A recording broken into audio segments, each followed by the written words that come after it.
footsteps echoed on the damp concrete, followed by the cold metallic click of a revolver. A kidnapped girl, shivering and bruised on the warehouse floor, begged for her life, bracing for the final blow. But when the ruthless mafia boss stepped out of the shadows and finally saw her face, the execution stopped dead. His eyes went wide, his jaw clenched, and he unleashed a roar that shook the walls. "Kill everyone who touched her." Let me tell you the true story. The rain in Manhattan that Tuesday night felt more like ice than water slicking the pavement of the Upper East Side in a glossy, unforgiving sheen. Juliet Hayes pulled her wool trench coat tighter around her slender frame, her boots clicking rhythmically against the concrete as she hurried down 72nd Street.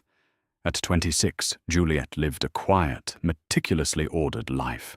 As a junior conservator at Sotheby's, her days were spent breathing life back into forgotten masterpieces, gently swabbing away decades of grime from minor Monets and obscure Renaissance portraits. She dealt in preservation, in delicate touches, and in silence. She had no idea that her world was about to collide with one of brutal, unyielding violence. It was 10:14 p.m. Juliet had stayed late at the auction house, entirely absorbed in restoring a tear in a 19th century canvas. Exhausted, but satisfied, she was making her usual trek toward the Lexington Avenue subway station. The street was largely deserted, the ambient glow of the street lamps reflecting in the puddles.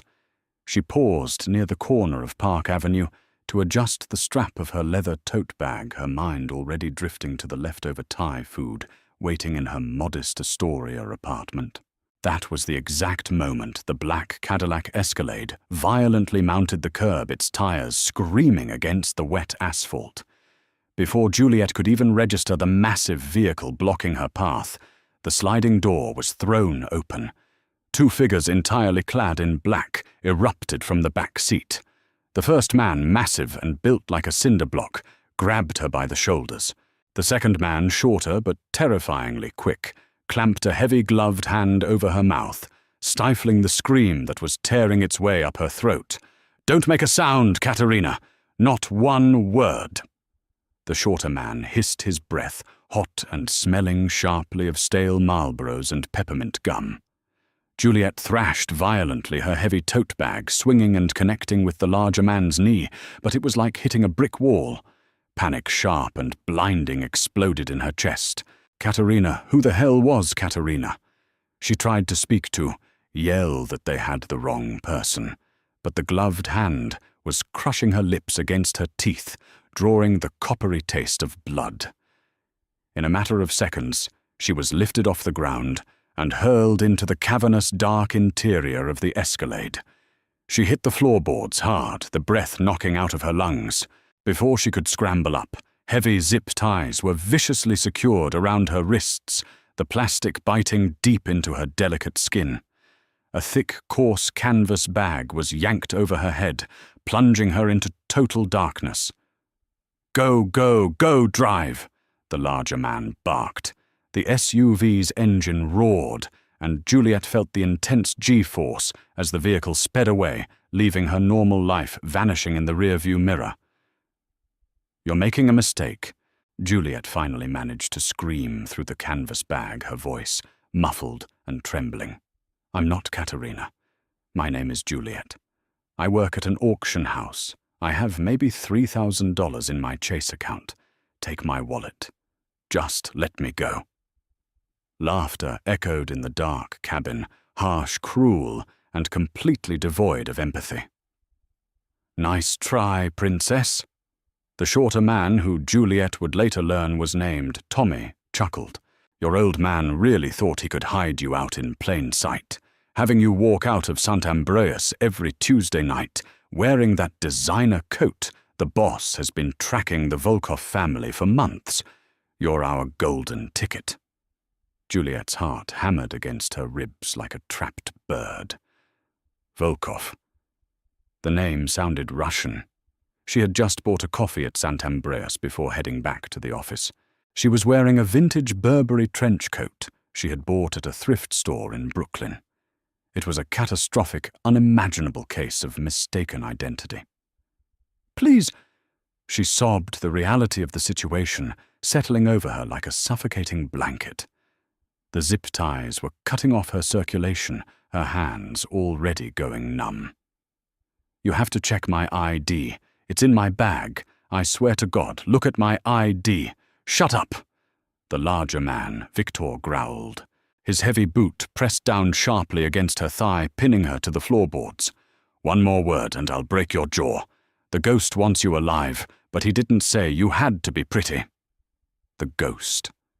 The moniker sent a fresh wave of terror coursing through her veins. Even civilians in New York had heard whispers of the man they called the Ghost of New York.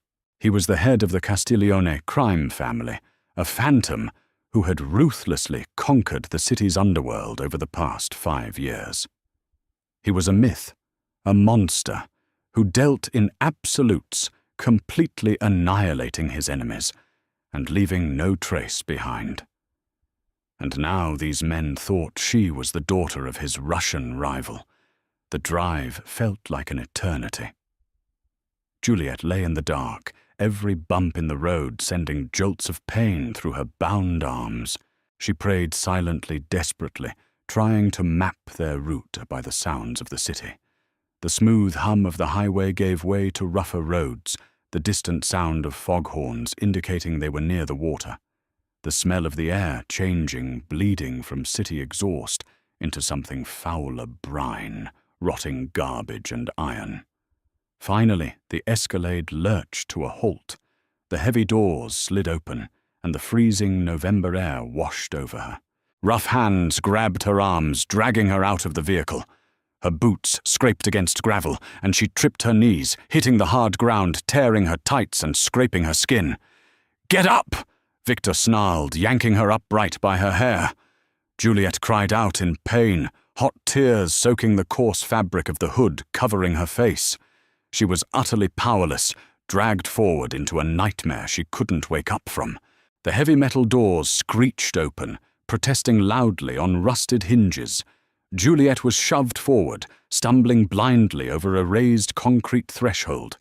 The air inside was completely different. It was freezing, an industrial chill that seeped instantly through her wool coat and settled deep into her bones. The unmistakable metallic stench of old blood and ammonia assaulted her senses. "Where are we?"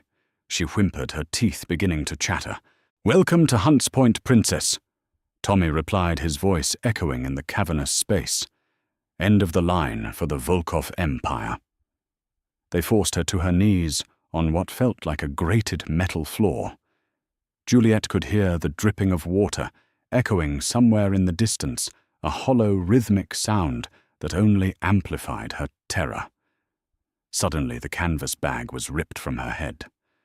Juliet gasped, blinking rapidly against the harsh, unforgiving glare of industrial halogen lights. As her eyes adjusted, her worst fears were realized. They were in an abandoned meatpacking facility. Enormous rusted iron hooks hung motionless from tracks on the high ceiling. The concrete walls were stained with years of grime and dark, unidentifiable splotches. There were no windows, no exits visible from where she knelt.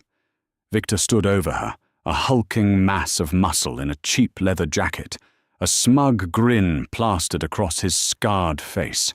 Tommy was leaning against a metal table nearby, casually checking the cylinder of a heavy silver revolver. "Look at her shaking," Victor sneered, crossing his massive arms. "The great Bratva princess. Doesn't look so tough without her father's bodyguards around, does she?" "I keep telling you," Juliet cried, desperation making her voice crack. She looked up at Victor, her green eyes wide and pleading. "Look at my face, I'm not Russian. My name is Juliet Hayes. I have a driver's license in my bag.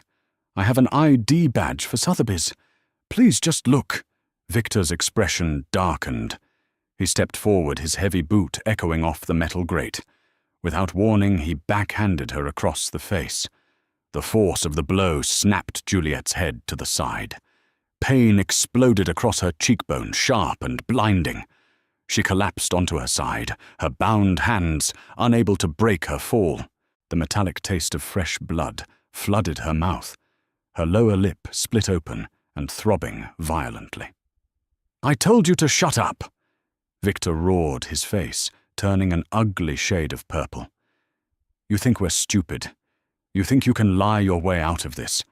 Your father took out 3 of our guys in Brighton Beach last week. The boss is coming to handle you personally. You're bait, Katerina. And when Volkov comes for you, we're going to slaughter him right here." Juliet lay on the freezing grate, hot tears streaming down her face, stinging the fresh cut on her cheek. She was going to die here. The realization settled over her with a crushing, suffocating weight. The ghost of New York was coming, a mafia kingpin known for his absolute ruthlessness. Once he arrived, he would see she wasn't the Volkov girl, but it wouldn't matter. She had seen the faces of his men.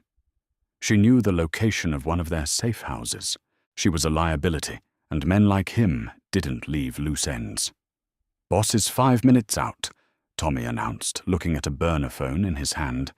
He holstered his revolver and straightened his jacket. "Make her look presentable. He likes his prizes looking at him when he talks." Victor grabbed Juliet by the collar of her coat, dragging her back up to her knees. She was dizzy, her vision swimming slightly from the strike. Blood dripped slowly from her chin, staining the beige lapel of her trench coat. She didn't fight back this time. The fight had been literally beaten out of her. She just kneeled there, shivering uncontrollably, waiting for the end. The silence in the warehouse became deafening, broken only by Juliet's ragged breathing and the distant hum of the city. Then the sound of heavy tires crunching on gravel outside shattered the quiet. Not just one vehicle, but several. The deep, guttural rumble of high-end engines. "Open the bay doors," Victor ordered, suddenly looking nervous. He smoothed down his hair, his posture straightening. The arrogant thug from 10 minutes ago was completely gone, replaced by a subordinate, terrified of his superior. The massive corrugated metal doors began to roll upward on motorized tracks, revealing the pitch-black night outside. 3 matte-black Mercedes G-Wagons were parked in a tight formation, their bright LED headlights piercing the gloom of the warehouse and casting long, monstrous shadows across the floor. The doors of the vehicles opened in perfect unison. A dozen men poured out, stepping into the warehouse. They didn't look like street thugs. They wore immaculate dark suits beneath long cashmere overcoats, moving with terrifying silent precision. They carried themselves with the lethal grace of apex predators, fanning out to secure the perimeter of the warehouse without a single word spoken. Juliet squeezed her eyes shut, her breathing shallow. "This is it," she thought. "This is how my life ends. Over a stupid vintage coat." Then the rear door of the center G-Wagon opened. The atmosphere in the room instantly plummeted by 10 degrees. The air grew impossibly thick, heavy, with an oppressive, undeniable aura of absolute power. Footsteps slow and deliberate echoed on the concrete. The men in suits parted like the Red Sea, lowering their heads in deep instinctual deference. The ghost of New York had arrived. Dominic Castiglione stepped into the harsh glare of the halogen lights. He was a terrifyingly beautiful man, tall and broad-shouldered, radiating an aura of lethal, predatory calm. He was impeccably dressed in a bespoke charcoal Brioni suit that fit his athletic frame flawlessly, an onyx black silk tie resting against a crisp white shirt. A platinum Rolex Daytona glinted on his left wrist. His dark hair was perfectly styled, but it was his eyes that commanded the room, a striking icy blue that seemed to strip away all pretense and look directly into a person's soul. He carried no visible weapon, yet he was undeniably the most dangerous thing in the room. "Boss," Victor said, his voice trembling slightly. He bowed his head. "We secured the package. Grabbed her right off 72nd Street exactly like the intel said. She put up a fight, tried to lie about who she was, but we handled her. Dominic didn't look at Victor. He didn't look at Tommy. His icy gaze swept across the room, taking in the rust, the bloodstains, the absolute filth of the slaughterhouse, before his eyes finally settled on the small, shivering figure kneeling on the floor. Juliet was looking down, her chin pressed to her chest, her dark hair falling forward to obscure her face. She was trembling so violently that her teeth clicked together. Dominic's jaw tightened. He despised messy work. He was a man of strategy, of surgical strikes. Kidnapping the Volkov girl was a necessary evil to draw the Russian boss out of his fortress, but he took no pleasure in terrified women. He unbuttoned his suit jacket, his movements slow and fluid, and walked toward her. Every footstep rang out like a judge's gavel in the silent warehouse. He stopped mere inches from Juliet. He could see the cheap zip ties biting into her pale wrists, leaving angry red welts. He could see the drops of fresh blood staining the collar of her coat. A dark, dangerous anger began to simmer in Dominic's chest. "Look at me," he commanded. His voice was deep, smooth, and laced with an unquestionable authority. It wasn't a shout, it was a decree. Juliet didn't move. She was too terrified. "Look. At me." Slowly, agonizingly, Juliet raised her head. The harsh overhead light hit her face, illuminating the swelling purple bruise blooming across her left cheekbone, the split, bloody lip, and the absolute heart-shattering terror in her wide green eyes. Dominic Castiglione froze. The air vanished from his lungs. The entire world, the warehouse, his men, the Mafia war, it all evaporated into absolute nothingness. For the first time in 10 years, the legendary, unflinching ghost of New York felt his heart literally skip a beat. He knew those eyes. He knew that face. It hit him like a physical blow, a sudden, violent flashback to a freezing night in December, exactly 5 years ago. He had been 25, a rising captain in his father's syndicate, ambushed by a rival crew in Hell's Kitchen. He had taken 2 9mm hollow points to the side, bleeding out in a dark, garbage-filled alley. He was dying. He knew he was dying. Then an angel had appeared. A young woman, exhausted and wearing nursing scrubs, taking a shortcut home. She hadn't screamed. She hadn't run. Despite his blood, despite the obvious danger, she had dragged his massive, fading body up 3 flights of stairs into her tiny, cramped apartment. She had locked the door, ripped off his shirt, and spent the next 6 hours painstakingly stitching his wounds, saving his life, with hands that trembled, but never stopped working. He had passed out on her cheap sofa. When he woke up, his men had found him and extracted him before he could even get her name. For 5 years, Dominic had turned the city upside down, looking for the girl with the kind green eyes who had saved a monster without asking for a dime.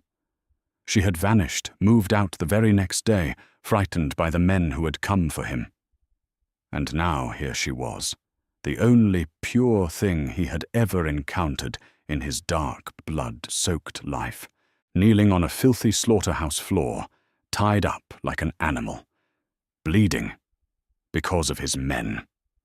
The silence stretched, turning thick and suffocating. The men in the room exchanged confused, nervous glances. Dominic stood paralyzed, his icy blue eyes fixed on Juliet's bruised face. Juliet stared back, her breath catching. Through the haze of pain and terror, a flicker of recognition sparked in her mind. The sharp jawline, the intense blue eyes. It couldn't be. The bleeding man from the alley. The man she had thought about 1,000 times over the years. "You," Juliet whispered, her voice barely audible. The sound of her voice snapped the trance. Dominic's shock instantly transmuted into something terrifying. The cold, calculating boss vanished. What replaced him was a force of pure apocalyptic rage. The temperature in the room seemed to drop below zero. Dominic slowly turned his head to look at Victor. The big man swallowed hard, suddenly realizing that he had made a colossal, fatal error, though he had no idea what it was. "Who did this?" Dominic asked. His voice wasn't a roar yet. It was a deadly vibrating whisper that carried to every corner of the warehouse. Victor puffed out his chest, completely misreading the situation. "She was fighting Boss. She wouldn't stop screaming, so I had to discipline her. Show her who's in charge. You know how these Bratva girls." Victor never finished his sentence. Dominic moved faster than humanly possible. He closed the distance between them in a split second, grabbing Victor by the throat with one hand and slamming the massive man backward against the heavy metal table. The sound of Victor's skull bouncing off the steel echoed loudly. "Boss, wait!"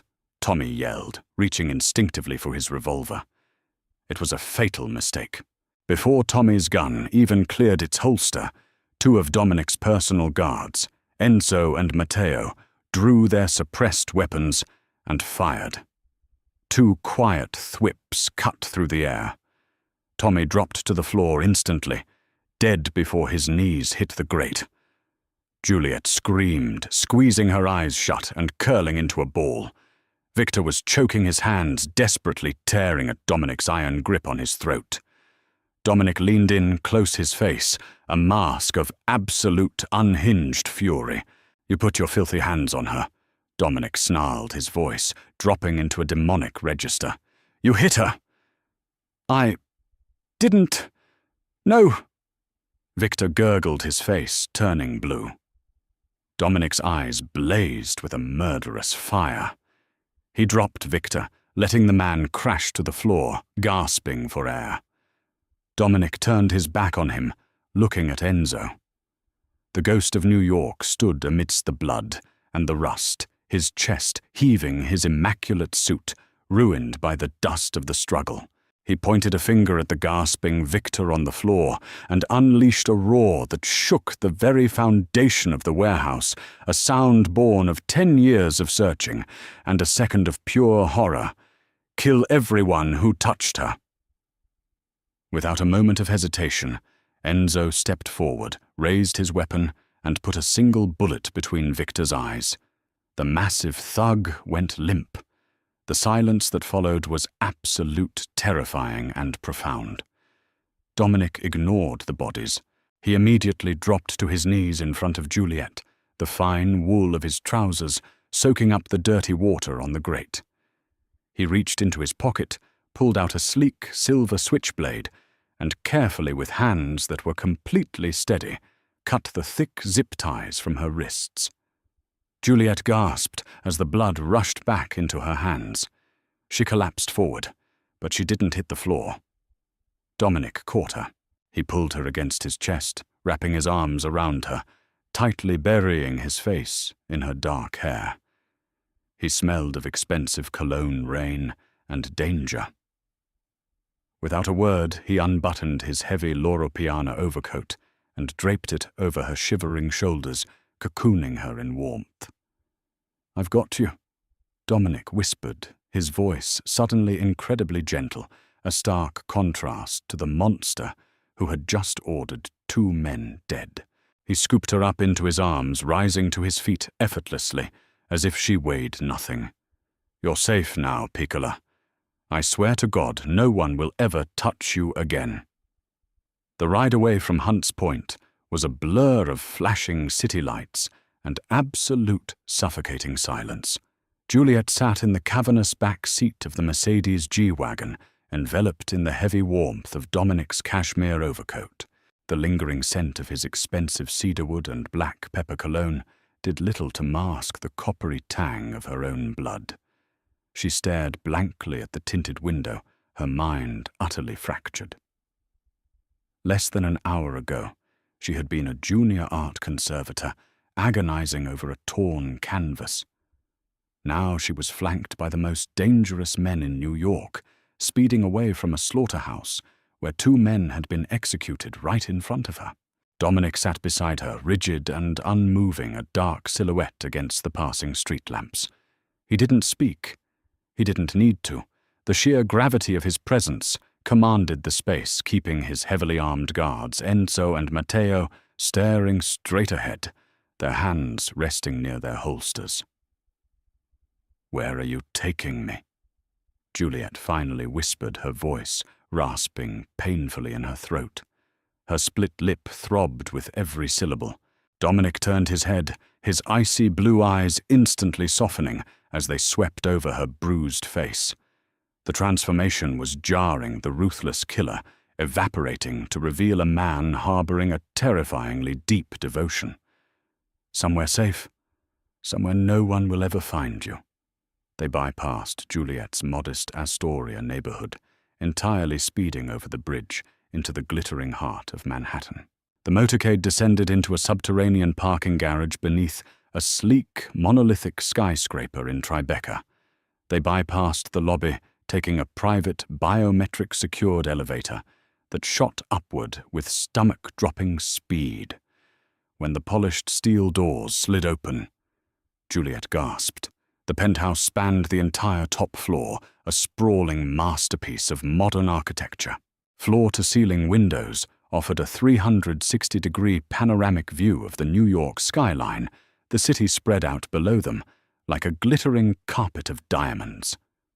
The floors were imported black marble, the furniture a blend of dark leather and brushed steel. It was breathtakingly beautiful cold and utterly impenetrable. It was a fortress in the sky. "Dr. Rossi is on his way," Dominic announced, gently guiding Juliet by the elbow toward a massive, sunken living room. He refused to let Enzo or Matteo come within 10 feet of her. "Sit. Don't try to talk." Within 15 minutes, an older man with a weathered face and a battered leather medical bag arrived. Dr. Rossi asked no questions. He didn't flinch at the blood on Juliet's face or the bruised ring around her wrists from the zip ties. In the Castiglione, family silence was the highest currency.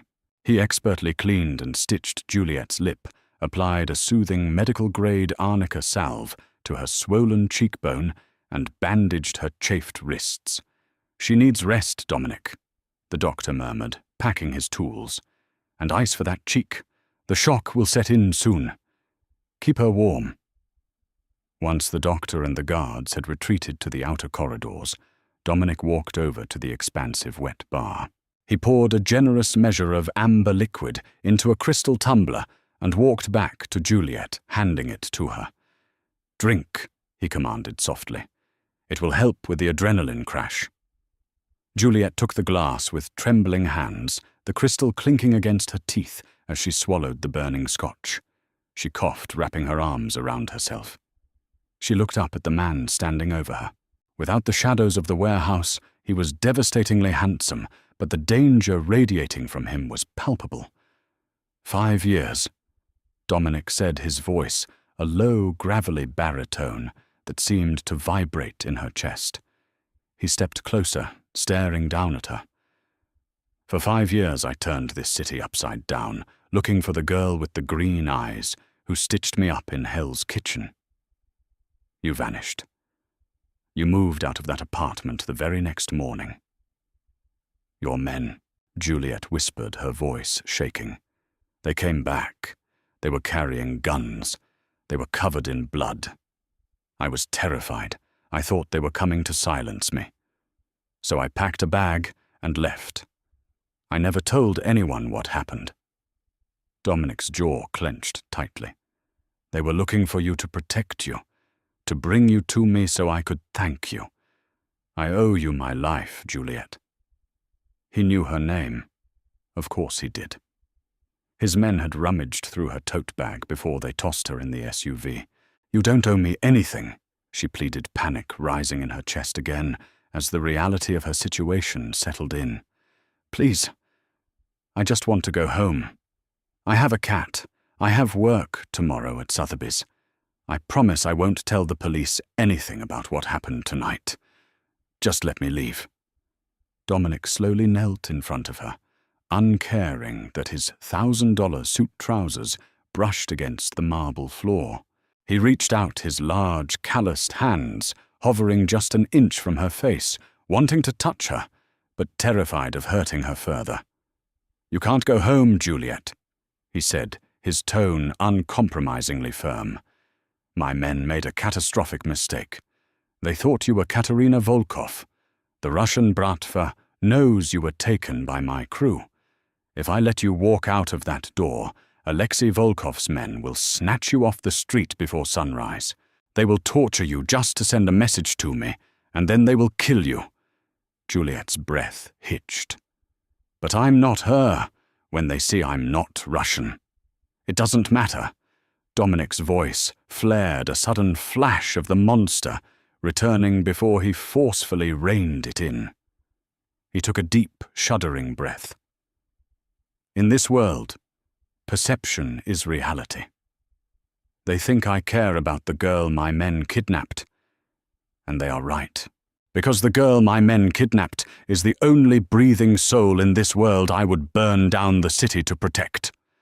He finally closed the distance, gently resting his thumbs against her unbruised jawline. His touch was shockingly warm, incredibly reverent. "You are staying here," Dominic stated an ironclad vow. "No one gets through my doors. No one touches you. You saved my life in the dark, Juliet. Now, I am going to save yours." For 3 days, Juliet lived inside the gilded cage. Dominic's penthouse was a masterpiece of luxury, yet every inch of it screamed of isolation. The elevators required biometric scans to operate. Heavily armed guards in tailored suits stood silent vigil at the end of the hallways. Her phone had been confiscated. Dominic claimed it could be tracked by Volkov's hackers, and her connection to the outside world was severed. She spent her time wandering the massive library, running her fingers over first-edition classics, trying to ignore the creeping sense of Stockholm Syndrome. Dominic treated her like absolute royalty. He had his personal chef prepare her favorite Thai dishes. He had a private shopper deliver racks of designer silk loungewear and cashmere sweaters to replace her bloodied clothes. He never forced her to talk, never pushed her boundaries, and looked at her with a terrifying, consuming intensity that made her heart race for reasons completely, entirely separate from fear. But the ghost couldn't hide the monster forever. On the 4th night, the war spilled onto the streets of New York. Juliet was sitting on the velvet sofa, reading a book on Renaissance art restoration, when the massive, flat-screen television in the background broke into an emergency news broadcast. A massive warehouse in Brighton Beach was engulfed in towering flames. Fire trucks surrounded the perimeter, but the anchor's voice was grim. Authorities suspect arson in what appears to be a coordinated attack on properties owned by Russian oligarch Alexei Volkov. Juliet dropped her book. Her blood ran cold. The front doors of the penthouse burst open. Dominic strode in, moving like a hurricane. He was flanked by Enzo and a new man, Lorenzo, his elegantly dressed, sharp-eyed underboss.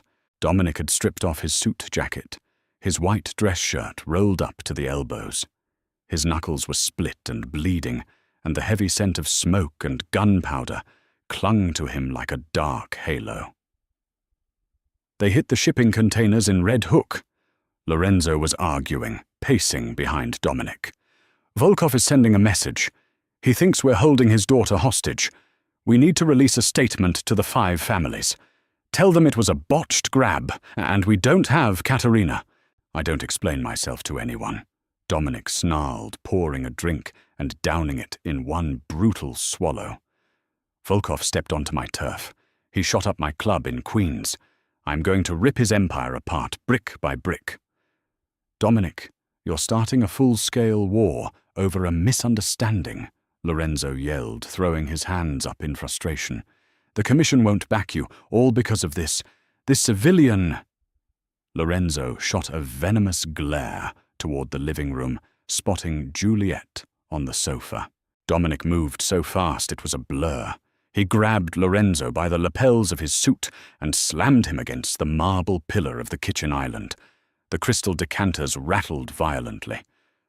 "Watch your mouth, Lorenzo," Dominic whispered, his voice a lethal, vibrating threat that made the hairs on Juliet's arms stand up. "You speak of her with respect, or I will cut your tongue out of your head and feed it to the dogs. Do you understand me?" Lorenzo swallowed hard, his eyes wide with fear. "Yes, boss, I understand. Get out, assemble the capos. We strike Volkov's counting house in Little Odessa tonight." Lorenzo nodded, straightening his suit, and practically ran for the elevator. Enzo followed silently, leaving Dominic and Juliet alone in the massive, echoing space. Dominic stood by the island, his chest heaving, his hands gripping the marble edge so tightly his knuckles turned white.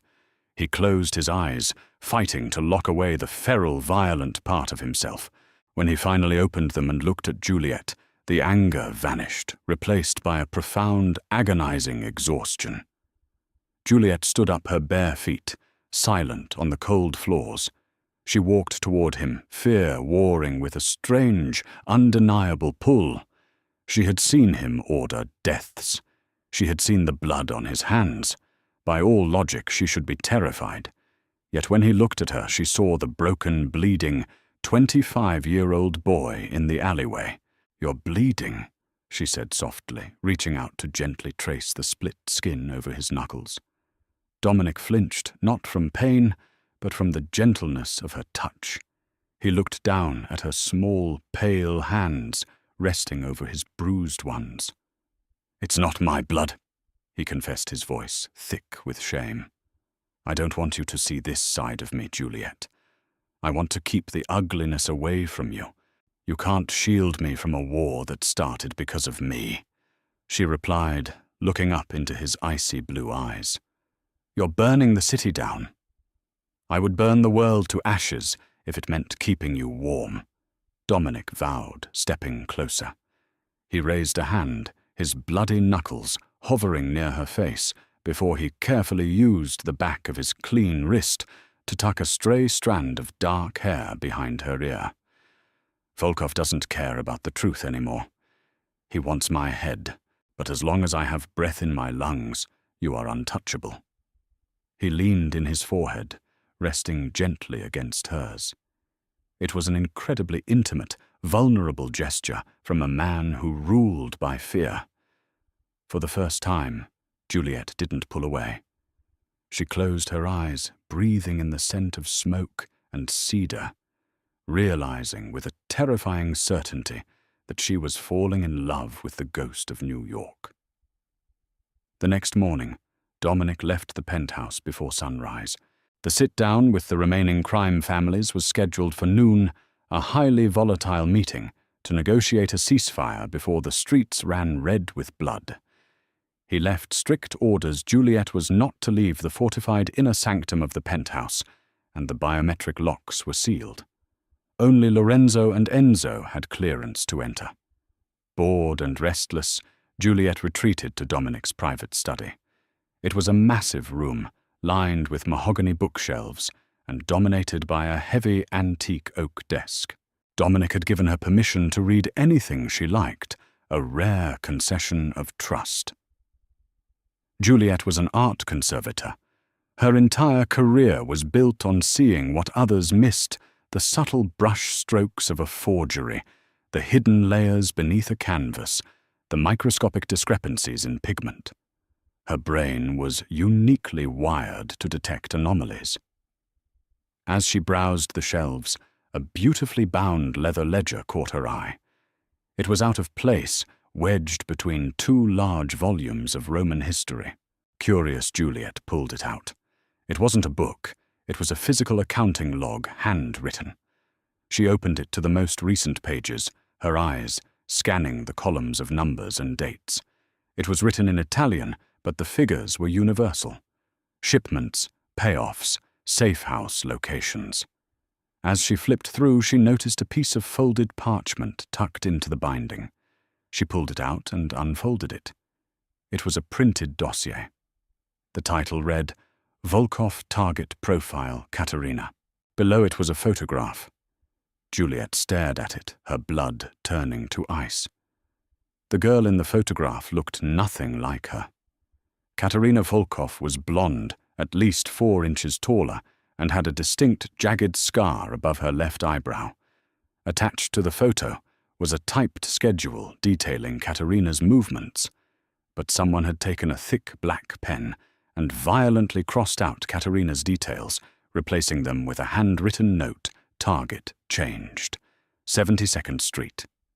Tuesday night, Sotheby's employee, Juliet Hayes. Juliet's breath caught in her throat. Her hands began to shake violently. This wasn't a case of mistaken identity. It had never been a mistake. Victor and Tommy hadn't grabbed the wrong girl in the dark. They had been explicitly directed to kidnap her. But why? Why would a mafia crew target a random art restorer? Juliet looked closer at the handwritten note. As a conservator, she spent hours analyzing handwriting and signatures on historical documents. The slant of the T, the aggressive cross of the H, she had seen this handwriting just yesterday. She had watched Lorenzo draft a list of compromised safe houses on a legal pad in the kitchen. Lorenzo, Dominic's trusted underboss. The pieces slammed together with sickening clarity. Lorenzo wanted Dominic dead. What better way to achieve it than to feed false intel to their own men, making them kidnap an innocent woman and frame it as an attack on the Volkov family? Lorenzo knew Dominic would execute the men who botched the job, which he did. He knew it would trigger an uncontrollable war with the Russians. With Dominic distracted by the Bratva, Lorenzo could stage a coup and take over the Castiglione Empire. You shouldn't be snooping, Juliet. The voice sliced through the silence of the study like a razor blade. Juliet spun around, dropping the dossier onto the mahogany desk. Lorenzo was standing in the doorway. He was dressed in a sharp silver suit, a suppressed pistol casually resting in his right hand. The slick, charming underboss from yesterday was gone, replaced by a cold, calculating predator. How did you get in? Juliet gasped, backing away from the desk until her spine hit the bookshelves. The locks. I am the underboss. Lorenzo smiled, a thin, cruel expression. I helped install the security system. Dominic is too blinded by his obsession with you to realize his own house is compromised. He stepped into the room, his dark eyes falling on the open dossier on the desk. He let out a low, patronizing chuckle. I see you found my private files. I underestimated you. I thought you were just a pretty little civilian he dragged out of the gutters. But you've got sharp eyes. You set him up, Juliet said, her voice remarkably steady, despite the terror gripping her heart. You orchestrated the kidnapping. You wanted Victor and Tommy to grab me, knowing it would start a war with Volkov. Victor was an idiot, Lorenzo sneered, pacing slowly toward her. I told him to grab the girl on 72nd Street. I fed him Katerina's name just to give him a motive. The plan was simple: you get kidnapped. Volkov gets the blame, and in the chaos, Dominic gets a bullet in the back during a street war. But then, the great ghost of New York recognized you. The little nurse from the alley. Lorenzo raised the suppressed pistol, pointing it directly at Juliet's chest. It actually worked out better this way. Lorenzo continued, his finger tightening slightly on the trigger. Dominic is at the sit-down right now. He thinks he's negotiating with the 5 families. But he's actually walking into an ambush. Volkov's men are waiting for him. And while he dies in a warehouse in Queens, I'm here tying up the loose ends. When the police find your body, it will just look like the Russians breached the penthouse to take back their hostage. Juliet's mind raced. Dominic was walking into a trap. The man who had moved heaven and earth to protect her was about to be slaughtered because he trusted the man standing in front of her. She looked around the study. There were no weapons, no alarms she could reach. She was trapped. He'll know, Juliet said, lifting her chin, refusing to give Lorenzo the satisfaction of seeing her cry. Dominic will survive, and when he finds out what you did, he won't just kill you. He will erase you from existence. Lorenzo laughed loudly, the sound echoing off the mahogany walls. Brave words for a dead girl. He raised the gun to her head. Goodbye, Juliet. Smash. The heavy glass of the study window violently shattered behind Lorenzo. Before the underboss could pull the trigger, a massive, heavy object hurled through the broken pane, striking Lorenzo squarely in the shoulder. The force spun him around his gun, firing wildly into the ceiling. With a muffled phut, Juliet screamed and dropped to the floor, covering her head as glass rained down across the Persian rug. Footsteps thundered down the hallway. The study doors were violently kicked open, splintering off their hinges. Dominic Castiglione stood in the doorway, a customized assault rifle raised to his shoulder. His suit was torn, his face smeared with soot and fresh blood, and his eyes burned with a demonic, unhinged fury that made the slaughterhouse pale in comparison. He hadn't gone to the sit-down. He had figured it out. "Lorenzo!" Dominic roared, the sound vibrating through the floorboards. Lorenzo scrambled to raise his pistol, but he was too late. The ghost of New York had returned. Lorenzo's face drained of color, turning a sickly ashen gray. The slick, arrogant underboss who had just been gloating about his brilliant coup was suddenly staring down the barrel of an absolute nightmare. Dominic Castiglione did not look like a businessman anymore. He looked like the Grim Reaper in a ruined Brioni suit.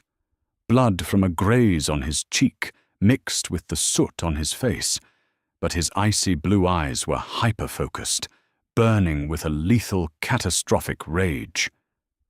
"Boss, wait," Lorenzo stammered, dropping his suppressed pistol as if it were red-hot iron. He raised his hands, his voice cracking with sheer panic. "It was a setup. The Russians breached the perimeter. I was trying to protect her." Dominic didn't say a word. He didn't scream. He didn't argue. He simply raised the customized assault rifle, aimed low, and squeezed the trigger. The deafening roar of the gunshot in the enclosed study was terrifying. Juliet clamped her hands over her ears, screaming as the sound bounced off the mahogany walls. Lorenzo's right kneecap exploded into a mist of crimson. The underboss collapsed onto the shattered glass, howling in absolute agony, clutching his ruined leg. Dominic stepped into the room, his heavy combat boots crunching over the broken glass of the Persian rug. He tossed the rifle aside. It clattered loudly against the hardwood floor. He drew his sleek, black 9mm handgun from his shoulder holster, his movements methodical and terrifyingly calm. "You thought I was blind, Lorenzo." Dominic's voice was a low, vibrating growl, a sound completely devoid of humanity. He stepped over Lorenzo's writhing body. "You sent me to a warehouse in Queens telling me Volkov's men wanted a parley. But the men waiting there weren't Russian bratva. They were Chechen mercenaries, amateurs, and they made a fatal mistake before I killed them." Lorenzo gasped, choking on his own blood, and spit his eyes wide with terror. "Please, Dominic, we're blood." "They confessed." Dominic continued, smoothly leveling the 9mm at Lorenzo's chest. "They told me they were hired by an Italian with a silver suit and a Cayman Islands account. My accountants flagged your offshore wire transfer 10 minutes before I kicked the warehouse doors in. You paid them to slaughter me so you could sit on my throne." Dominic's gaze shifted from the bleeding traitor on the floor to the desk. He saw the open dossier. He saw Katerina Volkov's crossed-out photo and the handwritten note targeting Juliet. The temperature in the room plummeted. The cold, calculating mafia boss vanished once again, replaced by the man who had loved a ghost for 5 years. "You orchestrated the kidnapping," Dominic whispered, the realization hitting him. He looked at Juliet, huddled on the floor, trembling. Then he looked back at Lorenzo. You made my men drag her into the dark. You put her in that slaughterhouse. And just now, you aimed a gun at her head. Dominic, I swear to God. Bang! A second shot rang out. Lorenzo's body jerked violently, and then he lay entirely still, his lifeless eyes staring up at the ornate ceiling. The silence that followed was heavy, broken only by the distant wail of police sirens far below on the Manhattan streets and Juliet's ragged, sobbing breaths. Dominic instantly holstered his weapon. The monster evaporated. He dropped to his knees, right in the middle of the shattered glass, uncaring as the jagged shards sliced into his tailored trousers and cut his knees.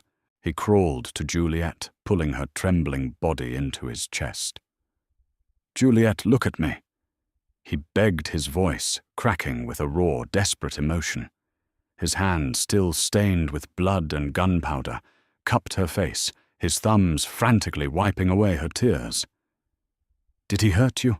Tell me he didn't touch you. He didn't, Juliet sobbed, burying her face into his chest, clutching the ruined fabric of his shirt. The smell of cordite and smoke was overpowering, but beneath it all, he was just Dominic. The man who had torn through an ambush and rushed across the city solely to save her. I'm okay. Dominic crushed her against him, burying his face in her dark hair, his massive shoulders shaking.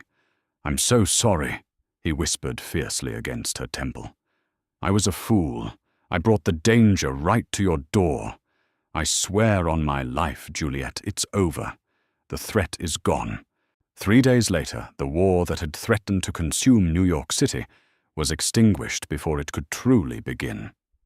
With Lorenzo dead, Dominic moved with surgical precision. He arranged a highly classified face-to-face sit-down with Alexei Volkov at a neutral location in Brooklyn. He brought no weapons. Instead, he brought Lorenzo's severed thumb in a cooler to bypass the biometric locks on the underboss's private laptop, and handed Volkov the decrypted files. The evidence was undeniable. Volkov saw the forged orders, the offshore bank transfers, and Lorenzo's plot to pit the Castiglione and Volkov families against each other. Satisfied that his daughter Katerina was never the actual target, the Russian kingpin agreed to a ceasefire. The blood debt was settled. That evening, Juliet stood in the center of Dominic's penthouse living room. The shattered glass in the study had been replaced, the blood scrubbed from the floors, and the gilded cage was finally open. Dominic stood by the floor-to-ceiling windows, watching the city lights flicker to life. He wore a simple black cashmere sweater and dark jeans, looking more vulnerable than she had ever seen him. On the kitchen island sat a black duffel bag and a thick manila envelope. There's $2 million in untraceable bearer bonds in that envelope, Dominic said quietly, not turning around to face her. Along with a new passport, a new social security number, and the deed to a villa in Florence. It's completely secure. Volkov doesn't care about you, and my family knows you are untouchable. You can walk out those doors right now, get on my private jet, and go back to a quiet, safe life.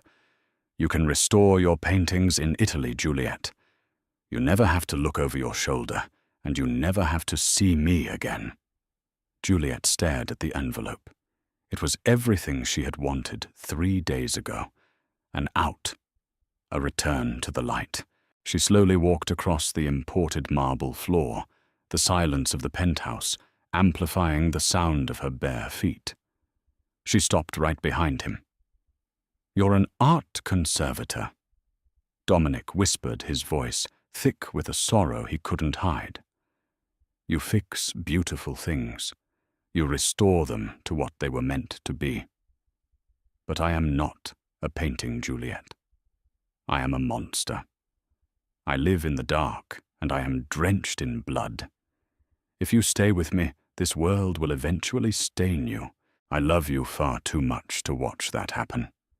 Juliet reached out gently, wrapping her arms around his waist from behind, pressing her cheek against the broad expanse of his back. She felt him stiffen his breath, catching in his throat at the contact. "I spend my life fixing broken things," Juliet said softly, her voice steady and resolute. "But some things aren't meant to be fixed, Dominic. Some things are meant to be accepted exactly as they are. The shadows, the cracks, the history, it's all part of the canvas." Dominic turned around, looking down at her, with a mixture of disbelief and overwhelming hope. His icy blue eyes searched her green ones, looking for any trace of fear. He found none. "Are you sure?" he asked, his voice trembling slightly. "Once you make this choice, Piccola, I am never letting you go. You will be mine until my dying breath." Juliet reached up her small, delicate hands, resting against his sharp jawline. She traced the faint scar on his cheek, a physical reminder of the violent world he ruled. "I saved your life in an alley 5 years ago." Juliet smiled, rising onto her tiptoes. "I think that makes your life mine, Ghost, and I have no intention of giving it back." Dominic let out a ragged breath, a sound that held 5 years of longing and a lifetime of devotion. He pulled her flush against him, his lips crashing down onto hers in a bruising, desperate kiss. It was a promise sealed in the sky, above Manhattan, a promise of protection, of absolute loyalty, and of a love forged in the darkest fires of the city. The kidnapped girl hadn't just survived the Mafia Boss. She had conquered him entirely. And that is the breathless conclusion of the Ghost of New York and his fearless conservator. Juliet didn't just survive the darkest underbelly of the Mafia. She tamed its most ruthless kingpin, turning a tragic kidnapping into an unforgettable tale of fierce, unyielding love. If Dominic and Juliet's gripping romance kept you on the edge of your seat, smash that like button and share this incredible true-to-life drama with your friends. Be sure to subscribe to the channel and hit the notification bell so you never miss our next heart-stopping Mafia romance video.